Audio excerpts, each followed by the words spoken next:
So, hello sir, my name is General Salibas from VSIT 3B. So, sa video po ito, papakita ko po ulit yung progress ng aming e-commerce, which is 70%. Bali, pakita ko na po ngayon. So, kung makikita natin sir, so sa 30% na video, yung nung last video ko sir, which is yung 30%, ito pa lang po yung napapakita ko, which is yung web.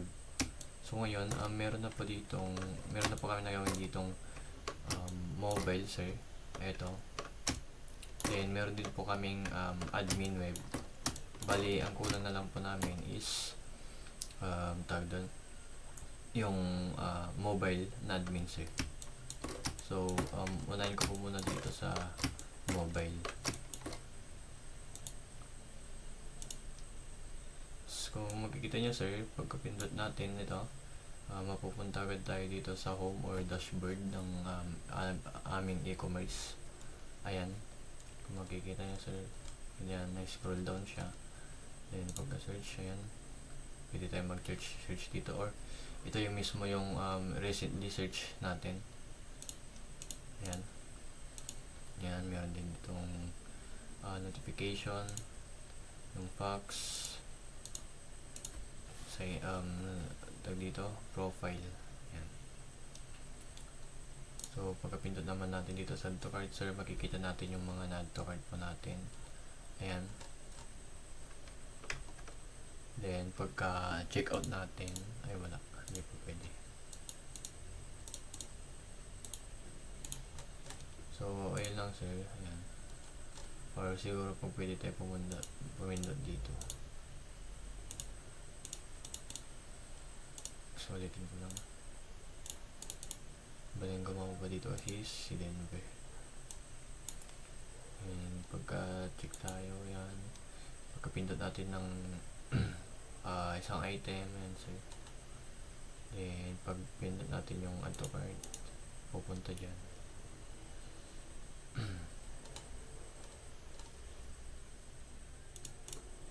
So, bali ito po yung mobile sir. Makikita nyo po. Check ulit.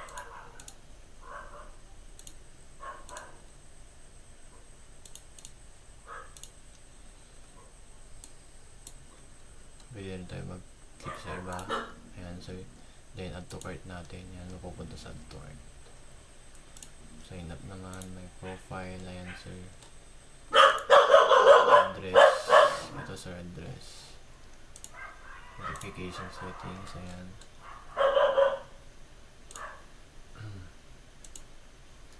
Order tracking, ayan sir, order tracking.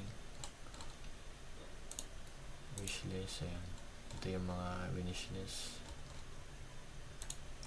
Ayan, pwede din mag-edit ng profile. Ito yung fax. Makikita mo natin dito. Ayan, notification. Filter, hindi pa pwede. Add to cart, ito sir.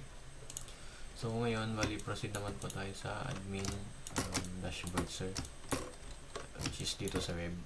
Bali ito lang sir yung ginawa ko, simple lang. Ayan,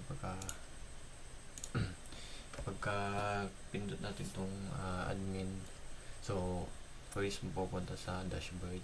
Ayan, makikita na po natin dito yung total sales, total orders, total revenue, then customers.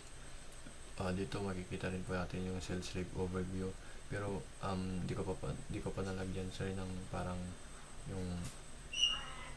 design niya sir, ganun, kung anong yung overview niya. So meron din tayo dito inventory low stocks, yan, best selling products, yan, wireless mouse, bluetooth speaker, headphones, yan. Products. Ito naman sir sa products, bali simple lang po. Dito pa rin yung mga makikita natin dito, yung mga product, price, stock, status, then action. Ayan, dito din yung search product, so status, then category. So pagka add product, ayan, pupunta siya dito. Mali ata yung code ko. Dash yung prototype ko, orders, order management system. products. Add product. Mali nga. Dapat pala dito.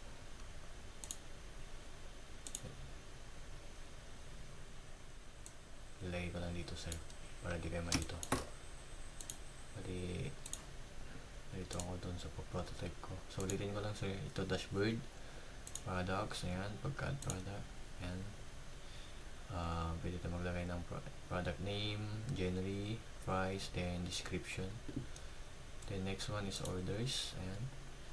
So dito naman sir yung orders, makikita natin dito yung order ID, customer name, status, date, then action. Dito search orders, status, date, then proceed natin sa customer.